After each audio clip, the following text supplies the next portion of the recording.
اعوذ باللہ من الشیطان الرجیم بسم اللہ الرحمن الرحیم ان یمسسکم قرح فقد مس القوم قرح مثلہ وتلک الایام نداولها بین الناس ولیعلم اللہ الذین آمنوا ویتخذ منکم شہداء واللہ لا یحب الظالمین ولیمحص اللہ الذین آمنوا ویمحق الکافرین ام حسبتم ان تدخلوا الجنۃ ولما یعلم اللہ الذین جاہدوا منکم ویعلم الصابرین۔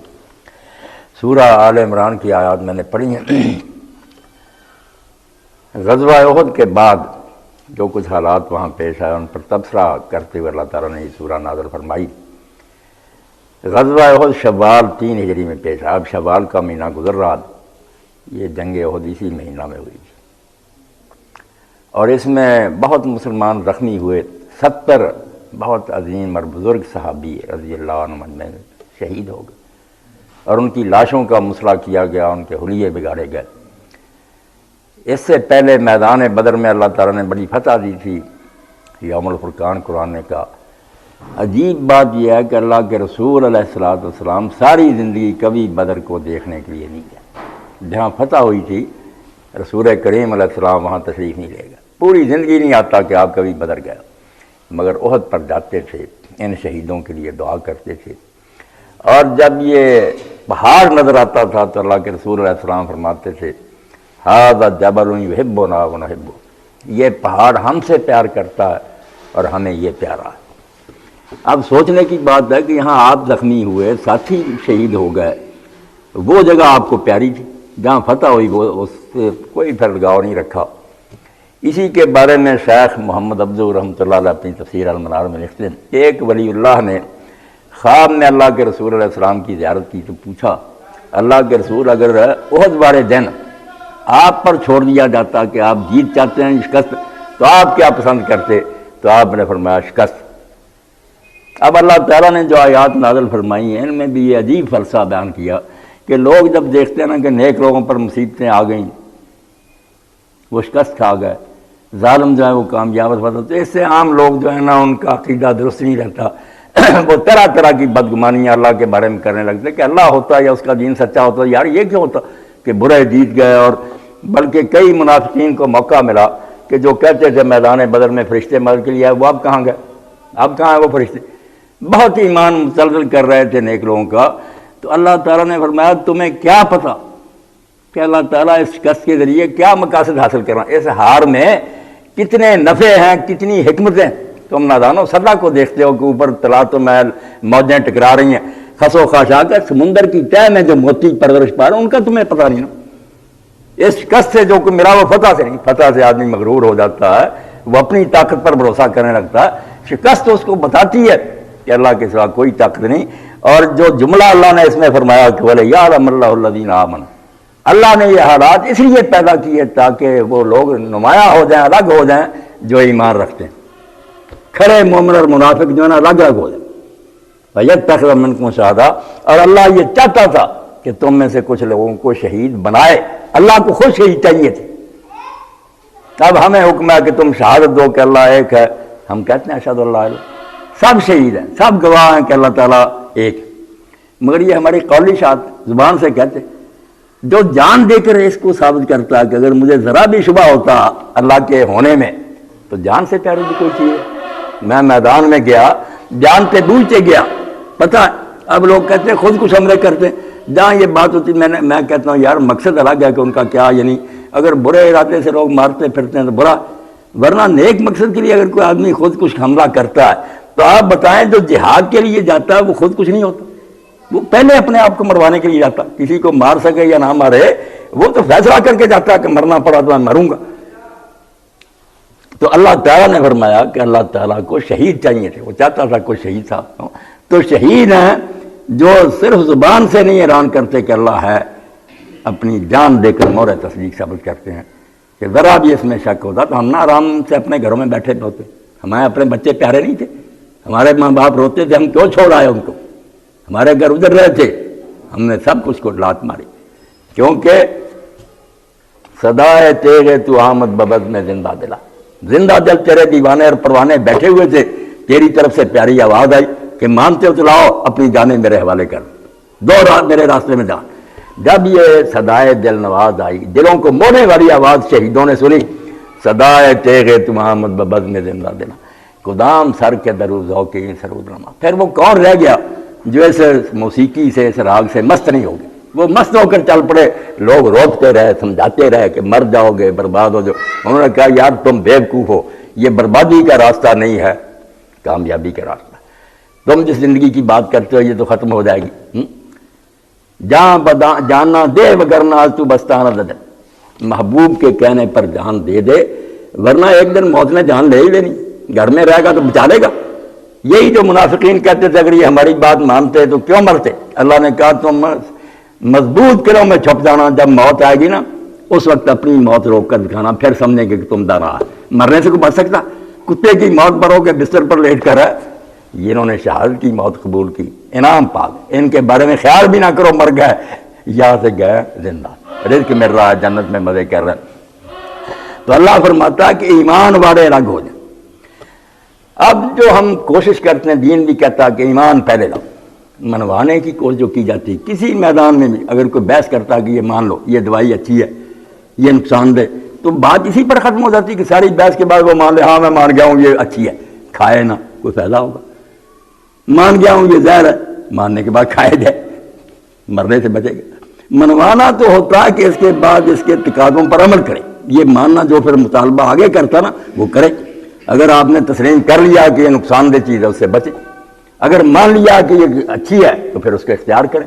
اسی لیے ایمان اور عمل جو کہنے ان کو دو ہیں، ماننا اور کرنا، ہیں آپس میں جڑے ہوئے۔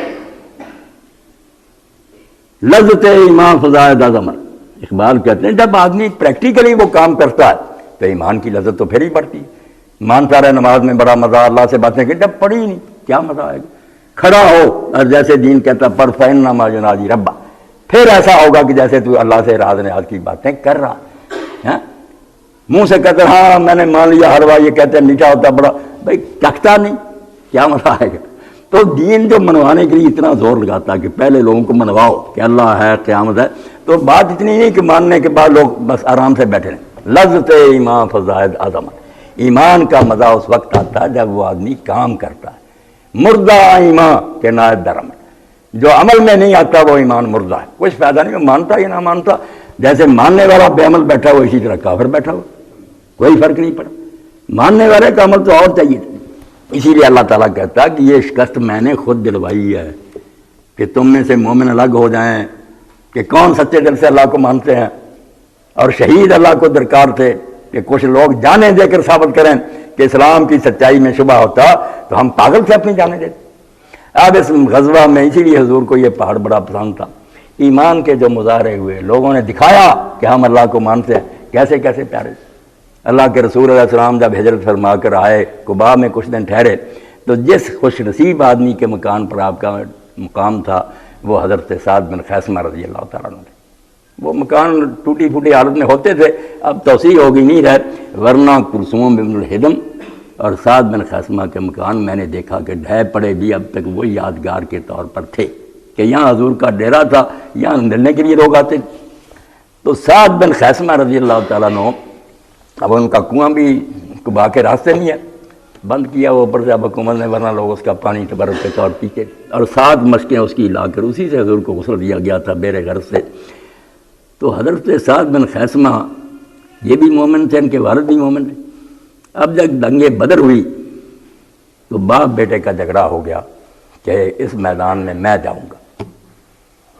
آخر فیصلہ ہوا قرآن اندازی ہونی چاہیے، ٹاس حضرت سعد کا نکلا ہے بیٹے کا۔ باپ نے کہا بیٹا قرآن ضرور تیرا نکلا مگر میں باپ ہوں، تو مجھے موقع دے کہ میں پہلے جنت میں پہنچ جاؤں۔ جو اللہ کہتا ہے ایمان کا پتہ تو لگتا نا جب وہ میدان میں جاتا، اگر مانتا نہ ہو جنت کو کیوں جا رہا؟ کیا ملے گا اس کو؟ دنیا میں ٹکڑے اٹھ جائیں گے، بم سے اس کی شاید ہڈیاں بھی نہ رہیں۔ حضرت سعد نے کہا ابا جی جنت کے علاوہ کوئی اور معاملہ ہوتا نا تو میں ضرور آپ کی بات مان لیتا، اب معاملہ جنت میں جانے کا، میں نہیں یہ قربانی کروں گا، میں ہی جاؤں گا۔ تو وہ بدر میں شہید ہو گئے حضرت سعد۔ جب احد کا موقع آیا تو خواب میں دیکھا سعد کو کہ وہ جنت کے باغوں میں پھر رہا، باپ نے اور حضور علیہ السلام سے آ کر کہا یا رسول اللہ میں نے تو بیٹے کو خواب میں دیکھا باغوں میں، میں نے اس سے پوچھا کہ بیٹا تم تو مر گئے، اس نے کہا ابا جی ہم مرے نہیں ہیں، اللہ نے اسی وقت ہمیں باغوں میں پہنچا دیا، ہم تو یہاں سیر کرتے بڑے آرام اور راحت سے۔ تو کہنے لگے آپ میرے لیے بھی دعا کریں، اللہ مجھے شہادت نصیب کرے، میں بیٹے کے ساتھ ہی جا شامل۔ جو اللہ کہہ رہا ہے کہ تم تو روتے ہو کہ بندے مارے گئے، حضرت حمزہ کا ناک کان کاٹا گیا، تمہیں پتہ ہے اس سے ایمان والوں کو کیا ملا، ان کے کتنے شوق پورے ہوئے، حضرت خیثمہ بھی شہید ہو گئے۔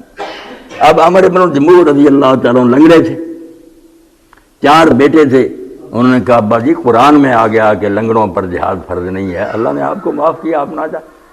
اس نے کہا بیٹا نہیں، آپ 4 بے شک جائیں، میں جاؤں گا۔ معاملہ حضور علیہ السلام تک پہنچا تو رسول کریم علیہ السلام نے فرمایا عمر ٹھیک ہے اللہ نے معاف کیا، یہ بیٹے بھی جا رہا آپ نہ جائیں۔ وہ لنگڑے تھے، لنگڑا کر انہوں نے دکھایا اور کہنے لگے نہیں حضور میں چاہتا ہوں کسی طرح جنت میں لنگڑاتا ہوا میں پھروں، آپ مجھے روکے نہ، میں جنت کا منتظر ہوں، مجھے جنت میں ڈالیں۔ حضور نے کہا بچوں نہ روکو ابا جی کو، وہ بھی گئے شہید ہو گئے۔ حضرت ہند جو تھیں ان کے ایک یہ بھائی شہید ہوئے، حضرت جابر کے والد عبداللہ بن عمر، یہ خامن تھے عمر بن الجموع، یہ بھی شہید ہوئے۔ ایک بیٹا خلاد شہید ہوا۔ جب مدینہ میں خبر پہنچی کہ مسلمانوں کو تو شکست ہوئی ہے، بہت صحابی شہید ہو گئے، رسول اللہ زخمی ہوئے، تو بہت سی بیویاں بھی نکلیں کہ خبر لیں جا کر، حضرت ہند بھی جا رہی تھی۔ لوگ ملے، انہوں نے کہا ہند تیرا تو بیٹا خلاد بہت ہو گیا، کہا انا للہ و انا الیہ، اللہ کے سبب۔ حضور کا کیا حال؟ کہا ٹھیک ہے، بھائی کا سنا، خامن کا سنا، بس انا للہ پڑھتی گئی، چلتی یہی کہتی گئی کہ حضور کا بتاؤ کہ اللہ کے رسول۔ انہوں نے کہا خیریت سے؟ کہا نہیں میں اس وقت تک چین سے نہیں بیٹھوں گی جب تک مجھے دکھا نہ دو۔ آپ کی سواری آ گئی، لوگوں نے کہا یہ اللہ کے رسول، تو اس نے کہا حضرت ہند نے کلو مصیبت بعد جل، اللہ کے رسول اگر آپ صحیح سلامت ہیں تو آپ کے پھر علاوہ سب مصیبتیں ہمارے لیے آسان ہیں، سارے بھی مر جائیں نا کوئی بات نہیں، الحمدللہ آپ تو خیریت۔ اللہ کہتا ہے یہ منافق بکتے پھرتے ہیں کہ ہماری بات مانتے نہ مانتے، ان کم بختوں کو کیا پتہ مریں گے یہ نہیں، کیا ان کی موت کی عزت ہوگی؟ یہ اللہ خود چاہتا تھا کہ شہید ملیں۔ علامہ اقبال نے بڑے پیارے انداز میں کہا کہ اللہ غنی ہے، بے نیاز ہے، اس کو کیا ضرورت ہے ہم جہنم میں جائیں تو اس کا کیا بگڑے گا، مگر رحیم بھی ہے۔ چنا خود را نگاہ داری کے بائیں بے نیازی ہے۔ اللہ تو اس طرح اپنا آپ دکھانا چاہتا ہے لوگوں کو کہ ایمان سے خالی نہ رہ جائیں کہ باوجود اس کے کہ تو بے نیاز ہے، تو اس کا کیا بگڑتا اگر کوئی جہنم چلے جائیں یا جنت میں جائیں، تیرا کیا نفع؟ مگر اتنی بے نیازی کے باوجود تو یہ چاہتا ہے، شہادت بر وجود ہے خود زخون دوستاں کھائی، کہتا میرا ہے مقدمہ بھائی میں ہوں، دنیا کہتی ہے نہیں، ہمیں تو کہیں نظر نہیں آتا، ہم نہیں مانیں گے۔ اب میرے دوست اٹھے نا اور اپنے خون سے دستخط کریں کہ لوگوں تمہارا شک دور ہوگا ہمارے جان دینے سے، ہم شہید کیوں ہو رہے ہیں اگر اللہ نہیں نظر آ رہا کیوں مر رہے ہیں؟ شہادت بر وجود ہے خود خون دوستاں کھائی، دوستوں کے خون سے تو گواہی مانگتا ہے کہ مانتے اور بھائی لوگوں کے سامنے مر کر دکھا دو کہ اللہ کے بارے میں شک ہوتا ہم کیوں مرتے۔ اب جب صحیح مسلم میں ہم پڑھتے ہیں، بعد میں غزوے کی بات ہے اللہ کے رسول علیہ السلام کے بعد کہ صفیں بند گئیں، لشکر کھڑے ہو گئے، حضرت ابو موسیٰ اشعری رضی اللہ تعالیٰ عنہ صفوں کے آگے آ گئے۔ اس وقت ترانے نہیں تھے، نور جہاں نہیں گاتی تھی، اب تو بے ایمان لوگ نا، ان سے ان کا خون گرم ہوتا، وہ قرآن سنتے تھے، حدیث رسول سنتے تھے۔ حضرت ابو موسیٰ اشعری رضی اللہ عنہ نے کہا لوگو یہ تلواریں جو دشمنوں کی تمہیں نظر آ رہی ہیں یہ تلواریں نہیں ہیں، ان کے سائے کے نیچے جنت کے دروازے اس وقت کھلے گئے، داخل ہو جاؤ، بھاگو جنت کی طرف۔ تو لوگوں نے کہا ابو موسیٰ اشعری رضی اللہ عنہ تم نے یہ بات رسول اللہ سے سنی ہے؟ کہاں پر اپنے کانوں میں انگلیاں دے کر کہا میرے یہ کان بہرے ہو جائیں اگر میں نے یہ حضور سے نہ سنا۔ اللہ کے رسول نے فرمایا، تو حدیث پاک میں آتا ہے ایک شخص جس کے پھٹے پرانے کپڑے تھے، مسکین تھا مگر ایمان سے وہ بالکل لبریز تھا، اس نے کہا اچھا بھائی السلام علیکم ورحمۃ اللہ، سلام کار گھس گیا، کتنوں کو قتل کیا اور بعد میں خود بھی شہید ہو گیا۔ یہ ہے وہ بات جس کو اللہ کہتا ہے ایمان کے دعوے سب کرتے ہیں کہ اللہ ہے، جنت ہے، کوئی ثابت نہیں کرو نا، تمہارے عمل سے لوگوں کو یقین ہو جائے کہ ذرا بھی شک ہوتا تو مرنے سے کون نہیں بھاگتا۔ لوگ مرنا نہیں چاہتے، یہ مرنا چاہتے۔ حضرت سعد بن معاذ رضی اللہ عنہ کی ملاقات ہوئی انس بن نضر سے، جو حضرت انس رسول اللہ کے خادم ان کے چچا تھے، وہ عہد کی طرف جا رہے تھے، بگدڑ مچی ہوئی تھی، لوگ بھاگے جا رہے تھے، یہ دشمنوں کی طرف جا رہے تھے۔ تو حضرت سعد بن معاذ رضی اللہ عنہ نے کہا انس کیا کر رہے ہو، حالات کا پانسا پلٹ گیا، لوگ بھاگے ہیں، رسول اللہ زخمی ہو، تم بھی جانو۔ انہوں نے کہا سعد اللہ کی قسم عہد کی طرف سے جنت کی خوشبو آ رہی، انی لا یریح الجنہ، ادھر تو جنت کی خوشبو آ رہی ہے، کیوں بھاگ؟ اور بعد میں حدیث ہے بخاری شریف میں، بہن نے صرف انگلی کے نشان سے پہچانا کہ یہ انس کی لاش ہے، ورنہ نیزے تلواریں حلیہ ہی بگڑ گیا، پتہ ہی نہیں چلتا تھا کہ کون۔ اور اسی بارے میں کہا گیا کہ یہ وہ لوگ ہیں جن کے لیے سورہ احزاب کی آیت اتری، اس کے مصداقیہ من المؤمنین رجال صدقوا ما عاهدوا الله علیہ فمنهم من قضى نحبه ومنهم من ينتظر وما بدلوا تبدیلا۔ یہ ہیں لوگ جنہوں نے اللہ سے جو وعدہ کیا تھا وہ سچا کر کے دکھا دیا، بات نہیں رہی کر کے دکھا دیا کہ جو وعدہ کیا نبھا نہیں دیا، تو جان مانگتا دی نہیں۔ تو ان میں سے اللہ کہتا ہے کئی نے اپنی بات جو تھی منت وہ پوری کر دی، اور کچھ ابھی انتظار میں، اور انہوں نے بھی اپنے ارادے میں کوئی تبدیلی نہیں کی، وہ بھی نہیں ڈگمگائے، انتظار کریں کہ وقت آیا ہم بھی جانے دیں گے۔ اس لیے رسول اللہ فرماتے تھے کہ مجھے احد سے محبت ہے، دیکھنے جاتے تھے، شہیدوں کو سلام کہتے تھے۔ جب آپ کو اللہ کی طرف سے اطلاع مل گئی کہ آپ کا وقت رخصت ہے، آپ 8 سال بعد گئے، اتنی دعا کی جتنی جنازے پر خوشبو سے اور بالکل رکت کے ساتھ، بڑے سوچ کے ساتھ حضور نے دعا مانگی۔ تو صحابہ کہتے ہیں ہم سمجھ گئے کہ یہ حضور کا نا رخصتی سلام ہے، حضور کو پتہ چل گیا کہ اب میں پھر نہیں عہدہ ہوں گا، اور ممبر پر آ کر بیٹھے اور فرمایا میں قیامت کے دن آگے آگے جاؤں گا، تمہارے لیے گواہی دوں گا، یہ لوگ میرے سامنے مر گئے، ان کے بارے میں میں شہادت دوں گا کہ میرے پاس رہے اللہ، دین پر جمے رہے۔ بعد میں کچھ لوگوں نے کہا حضور میرے بارے میں، ہمارے بارے میں فرمایا اللہ جانتا تم میرے بعد کیا کرو، رو پڑے پھر زندہ رہنے والے کہ کاش ہم آپ کے سامنے مر جاتے۔ فرمایا جو سامنے مر گیا ان کا تمہیں گواہ ہو، بعد والوں کا مجھے کیا پتا تم کیا کرو گے۔ روئے لوگ کہ اللہ کے رسول ہم آپ کے بعد رہیں گے۔ ایک آدمی جس کے بارے میں ابو ہریرہ رضی اللہ عنہ پوچھتے تھے کہ ایسے آدمی کا نام بتاؤ جس نے ایک نماز نہیں پڑھی اور جنت میں چلا گیا۔ لوگ کہتے تھے ابو ہریرہ یہ کیا بجارت، کیا معاملہ ہے، کون آدمی تھا جس نے ایک سجدہ نہیں اللہ کو کیا؟ انہوں نے کہا بھائی عمر بن ثابت تھا، جس کو سیرن کہتے ہیں نا، قبیلہ بنو عبد الاشر، مدینہ کا بہت بڑا قبیلہ تھا، سرداروں کا تھا، ان میں سے ایک تھا۔ مسلمان کہتے رہتے تھے کہ اسلام لے آؤ، آدمی دانا تھا مگر اچھا سوچیں گے غور کریں گے۔ جب احد کا دن تھا تو محلے میں آیا، دیکھا کہ عورتیں ہی ہیں، مرد کوئی نظر نہیں آیا۔ اس نے پوچھا کیوں خالی ہو گیا محلہ، کہاں گئے؟ انہوں نے کہا وہ تو حضور کی مدد کے لیے چلے گئے، جنگ ہو رہی ہے اسلام کی اور کفر کی، سارے لوگ وہاں چلے گئے۔ اسیرم نے بھی فیصلہ کر لیا کہ یہ جو ہے نا سوچ بچار اور لیتا و لال کوئی فائدہ نہیں، یکسو ہو کر حصہ لینا چاہیے۔ چلا گیا، نبی علیہ السلام کو نہیں ملا، قبیلے کے کسی آدمی کو نہیں ملا، اتنی دلیری سے لڑا کہ لوگ سب حیران تھے کہ یار یہ ہماری مل کے لیے ایسا جوان کہاں سے آ گیا، بعد زخمی ہو کر گر گیا۔ اب بنو عبد الاشر کے لوگ اور اپنے اپنے قبیلے کے لوگ گھوم رہے تھے اپنے مقتولین کو دیکھنے کے لیے، اس کے سرانے بھی قبیلے کے لوگ گئے۔ انہوں نے کہا عمر تم یہاں برادری کی حمایت کے لیے آئے یا اسلام کی؟ اس نے کہا نہیں اسلام لے آ، بس میں نے فیصلہ کر لیا تھا، اسلام لا کر میں نے اللہ رسول کو مان کر حصہ لیا، جان دی۔ تو وہاں ابو ہریرہ رضی کرتے ایک نماز کا وقت نہیں آیا، کوئی نماز نہیں پڑھی۔ تو جو شاعر نے کہا وہ بادیاں صادق آتی ہیں نا، نیرو عشق بین کہ دریں دشت بے کراں گامے نہ رفتہ ہیں مند رسیدہ، دیکھ عشق کی طاقت محبت خدا رسول کی، کیسے وسیع جنگل میں، لمبا جنگل عمر پر طے کرنے کا، ایک قدم بھی نہیں اٹھایا اور منزل پر پہنچ گیا، جنت میں چلا گیا۔ لوگ سفر کرتے رہتے ہیں، لمبے نمازیں روزے، بس عمر کہ تھوڑا کام کیا انعام زیادہ مل گیا۔ تو اللہ کہتا بیوقوف لوگ تو ظاہر کو دیکھتے رہتے ہیں کہ شہید ہو گئے، مارے گئے، حضور کا سر مبارک گئے، انہیں کیا پتا کہ فتح کے مقابلہ میں ان مصیبتوں میں کتنی راحتیں ہیں، کتنی لذتیں ہیں۔ حضرت عبداللہ بن جاش رسول اللہ کے پھوپھی زاد ہیں، ان کی ہمشیرہ رسول اللہ کی بعد میں بیوی بنی حضرت زینب، حضرت حمزہ کے بھانجے تھے۔ اب ماموں کے ساتھ بھی لوگوں نے جو کیا وہ مشہور ہے۔ حضرت عبداللہ کا بھی جو حال ہوا، ابو سفیان نے کہا عبداللہ سے یار ہمیں کوئی دکھ نہیں تھا مگر یہ حمزہ کا باندھا ہے، اس لیے اس کا بھی ناک کان کاٹو، اس کے ہونٹ کاٹ لو، ہار پرو، اس کا پیٹ جو ہے نا چیر دو۔ اسی طرح ہار پرو کر پھر ہند نے گلے میں پہن دیا۔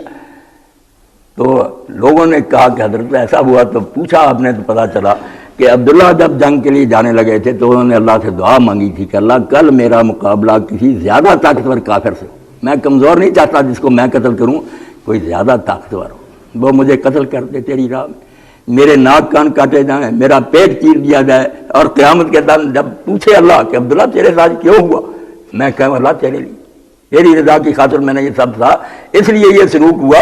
قرآن کہتا ہے نادانوں تو ہم فتح شکست پر ہوتے ہیں، یہ تو بدلتے رہتے ہیں، کبھی ہم نیک لوگوں کو دے دیتے ہیں، کبھی بے ایمانوں کو دے دیتے ہیں، یہ کوئی بات نہیں، یہ دنیا امتحان کی جگہ۔ دیکھنا تو ہے کہ اہل ایمان پر جب مصیبت آئی انہوں نے کتنے نفع کمائے، کتنے فائدے ہوئے، کیا کچھ وہ دنیا سے حاصل کر کے اللہ کی بارگاہ میں پیش ہوگا۔ اسی لیے اللہ کے رسول علیہ السلام نے احد کے شہیدوں کی زیارت نہیں چھوڑی۔ بعد میں حضرت فاطمہ رضی اللہ عنہ بھی جاتی تھیں، اپنے چچا حضرت حمزہ کی قبر پر دعا کرتی تھیں، تو اللہ کے رسول علیہ السلام نے فرمایا کہ یہ پہاڑ جو ہے نا اللہ ترات من ترال الجنہ، سمجھو جنت کے دروازے پر کھڑا ہے کہ یہ نا مینار ہے، اس کو پہاڑ نہ میں سمجھو یہ جنت کا دروازہ۔ اس سے پتہ چلتا ہے کہ رسول اللہ جب کبھی کہتے تھے نا کہ جنت کے دروازے، ہم سمجھ لیتے ہیں وہی پھاٹک جو جنت کے قیامت کے دن کھلیں گے، وہ تو کھلیں گے ہی 8 دروازے، مگر جنت کے دروازے نیکیوں کو بھی کہا جاتا ہے۔ بہت سی نیکیاں جو جنت کے دروازے، رمضان شریف آتا ہے جنت کے دروازے کھل جاتے ہیں، بھائی کھل گئے، روزہ ہے ایمان اور حساب سے رکھو جنت میں چلے جاؤ گے، قیام کرو جنت میں چلے جاؤ گے، لیلۃ القدر حضور نے سب کا بیان ہو رہا ہے، جنت کے دروازے کھلے ہوئے ہیں۔ وہ بھی فرمایا کہ تلواروں کے سائے تلے ہیں جنت کے دروازے، یہی ہے کہ یہ کام کرو شہید ہو جاؤ جنت میں جاؤ گے۔ حضرت ابو الدرداء رضی اللہ عنہ سے ایک آدمی نے پوچھا کہ میرے والد طلاق کا کہتے ہیں مجھے، حالانکہ مجھے کوئی وجہ نظر نہیں آتی تھی، کہ انہوں نے کہا یار میں تجھے نہیں کہتا طلاق دے یا نہ دے، سن ابو کا اوسط ابواب الجنہ فحفظو اب اوزے ہو، تیرا باپ جنت کا سب سے اعلیٰ دروازہ ہے، جنت میں جانا چاہ، اب تیری مرضی ہے سنبھال لے، تیری مرضی ہے اس کو ضائع کر، یعنی باپ کو جنت کا دروازہ کہ وہ پھاٹک نہیں، رستہ ہے نا جنت کو جانے کا۔ اس لیے حضور نے فرمایا کہ یہود بھی جنت کے دروازوں پر ایک منار کھڑا ہے، بتا رہا ہے کہ اہل ایمان جو ہے نا ان کو کبھی نہیں سوچنا چاہیے کہ کیا بنیں گا، جیتیں گے یا ہاریں گے، یہ باتیں سوچنے کی نہیں، نیت کرو درست، اللہ کی راہ میں قدم اٹھاؤ، جیت جاؤ گے پھر بھی فبیا، شہید ہو جاؤ گے تو اس سے بھی بہتر ہے، جیتنے سے وہ زیادہ بہتر ہے، بہت نفع کی بات۔ اللہ کے رسول علیہ السلام تو خود کہتے ہیں کہ میری تمنا تھی کہ میں اللہ کے راستے میں قتل ہوں، پھر زندہ ہوں، پھر قتل ہوں، بار بار مجھے یہ موقع ملے، یعنی شہادت کی تھی عزت۔ اور اللہ کے رسول علیہ السلام نے فرمایا کوئی مرنے کے بعد اس دنیا میں واپس نہیں آنا چاہتا، وہ کہتے ہیں ایک ہی امتحان کافی ہے، مگر شہید یہ کہتا کہ دوبارہ بھیج، پھر سر کٹواؤں، جو لطف آیا وہ کبھی نہیں آیا۔ اللہ کہتا نہیں، بس ایک بار تھی، امتحان ہو چکا۔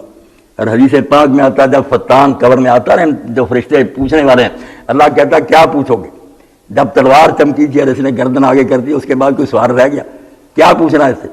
پوچھو ان سے جو اندر بیٹھے رہے تھے، وہ بتائیں کہ ان کا رب کون سا، دین کیا، ان سے کیا پوچھتے ہو؟ بارکت سیو، تلوار چمک رہی تھی، یہ شوق سے گردن آگے کر رہے، اس کے بعد آپ کیا پوچھتے ہو کہ تم کس اللہ کو مانتے؟ اللہ کو نہ مانتا سر کٹاتا، جانے دے دیں۔ اسی کو اقبال کہتے ہیں نا، شہادت ہے مطلوب و مقصود ہے مومن، نہ مال غنیمت نہ کشور کو۔ بیوقوف کہتے ہیں کہ یہ دہشت گرد پھرتے ہیں، لوٹتے پھرتے، وہ تو مرنے کے لیے پھرتے ہیں، بھائی ہمیں مارو مگر زمین میں فساد نہ کرو، خدا کی مخلوق کو تنگ نہ کرو۔ فساد مٹانے کے لیے، لوگوں کو امن دینے کے لیے بیچارے جان دیتے پھرتے، جیسے سپاہی پولیس مقابلے میں مر جاتے ہیں، فوجی مرتے ہیں، وہ فسادی ہیں، فساد ختم کرنے کے لیے ڈاکوؤں سے مقابلہ کر رہے ہیں۔ یہی مجاہدین ہیں جو بدماشوں، مفسدوں اور زمین میں خرابیاں مچانے والوں کا مقابلہ کرتے ہیں کہ بندو کافر رہنا تو رہو مگر امن سے رہو، خلق خدا کو تنگ نہ کرو۔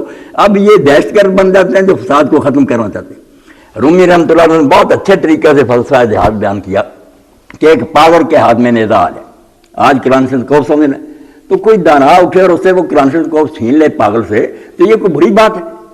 بس غزوہ دین فرض شد بر مومنہ، جہاد اس لیے مومنوں پر فرض ہوا ہے تا ستان انداز کفے مجنون سنا، کہ پاگلوں کے ہاتھ میں جو بندوق آئی ان سے چھین، یہ پاگل ہیں سارے جو نشے میں ساری دنیا پر بم برسا رہا ہے۔ مومن تو سینہ تان کر کھڑا ہوتا ہے، یار امن سے رہو، دنیا کو تنگ نہ کرو، وہ مفسد ہو جاتا ہے غریب، یہ حرام دادے ایک بم برسا کے لاکھوں کو ہلاک کر دیتے ہیں، یہ دنیا کے پیشوار امام بنے رہتے ہیں، ان کو لوگ لیڈر مانتے ہیں۔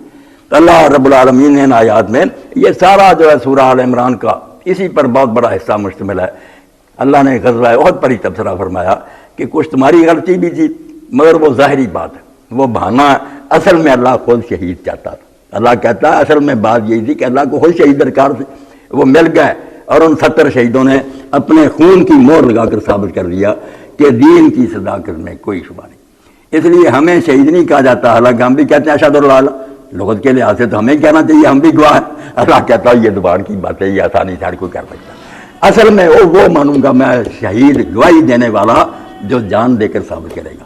کہ رائی برابر بھی شبہ ہوتا نا تو میں مرتا نہ، مجھے مرنے سے کیا ملتا، مگر شوق سے لوگ مرتے تھے، لوگ روکتے رہتے تھے، وہ کہتے تم نادان ہو، ہمیں نہ روکو، ہم جانے دو۔ میدان جنگ یمامہ میں مسلمہ کذاب سے جنگ تھی، اس وقت بھی وہ اتنی دلیری سے لڑے، کافر بے ایمان جو مرتد ہو گئے تھے وہ بھی مغالطے کا شکار، کہ انہیں ایک آدمی کاتب وحی تھا، مرتد ہو کر چلا گیا، اس نے یقین دلایا کہ میں رسول اللہ کے پاس سے آیا ہوں، حضور نے خود فرمایا کہ مسلمان کو اللہ نے میرے ساتھ نبی بنایا، 40,000 آدمی اس کی بیعت کر گیا، پکے ہو۔ وہ حدیقت اور موت جہاں جنگ موت کا باغ، اتنی دلیری سے لڑے کہ مسلمانوں کے قدم اٹھنے شروع ہو گئے، اور اگر ہل جاتے ختم کر دیتے وہ لوگ ان کو بنونی کا۔ اس وقت حضرت ثابت بن قیس اور عبداللہ بن عمر بن ام مکتوم، یہ سارے جو تھے نا، انہوں نے خوشبو لگائی جو مردے لگاتے ہیں، خود ہی لگا لی، اور کہا یہاں یار گڑھا کھودو اور مٹی ڈال دو ہمارے پاؤں پر، بھاگ نہ سکے، اور ساتھ ہی کہا اللہ جو یہ مسلمان کر رہے ہیں اس سے بھی ہم بیداری کا اظہار کرتے ہیں، یہ کام مسلمانوں کا کرنا تاکہ میدان چھوڑ کر بھاگ جاؤ، موت سے بھاگنا مسلمان کا کام ہے، اور جو یہ مسلمے کے ساتھی کر رہے ہیں اس پر بھی لعنت دیتے ہیں، یہ کافر ہیں، اور یہ مسلمان جو کر رہے ہیں اس پر بھی ہم معافی مانگتے ہیں، غلط۔ ان کے جمنے سے پھر مسلمانوں کے قدم جمے اور دوبارہ حوصلہ ہوا، اللہ نے فتح دی۔ تو اللہ رب العالمین کہتا ہے کہ زبان سے اشہد اللہ الہ سب کہتے ہیں، مگر اشر شہادت ان کی ہے جو اپنے خون کی فوار سے مہر تصدیق ثبت کرتے ہیں۔ اس لیے شہید کے مرتبے کو کوئی نہیں پہنچتا۔ حضور نے فرمایا یہ مشہور ہے، سب کو 72 عمریں ملیں، کہیں نہیں آیا، سب کو 2 ہی ملیں گی زیادہ سے زیادہ بیویاں، شہید جو ہے اس کو ملے گی، شہید کا اعلان، اور اس کا خون زمین پر گرنے سے پہلے اللہ اس کی بخش کر دیتا کہ اب کون سا حساب کتاب باقی رہے گی۔ نیت ہونی چاہیے نیک، اس راستے میں جیت ہی جیت ہے، ہار نہیں، معاملہ جو ہے نا اپنے اندر کا درست ہونا چاہیے۔ یہ بازی عشق کی بازی ہے، جو چاہے لگا دو، غم کیسا، گر جیت گئے تو کیا کہنا، گر ہار گئے بازی مات نہیں۔ یہاں کوئی نہیں ہارتا، جیتتا ہی جیتتا، جیت کر آئے یا ہار کر آئے، اپنے اندر نہ ہارا ہوا ہو کہ نیت خراب ہو، ورنہ انشاءاللہ کامیابی کی راہ۔ وآخر دعوانا الحمدللہ رب العالمین، وصلی اللہ تعالی علی خیر خلقہ سیدنا مولانا محمد وعلیہ وسلم۔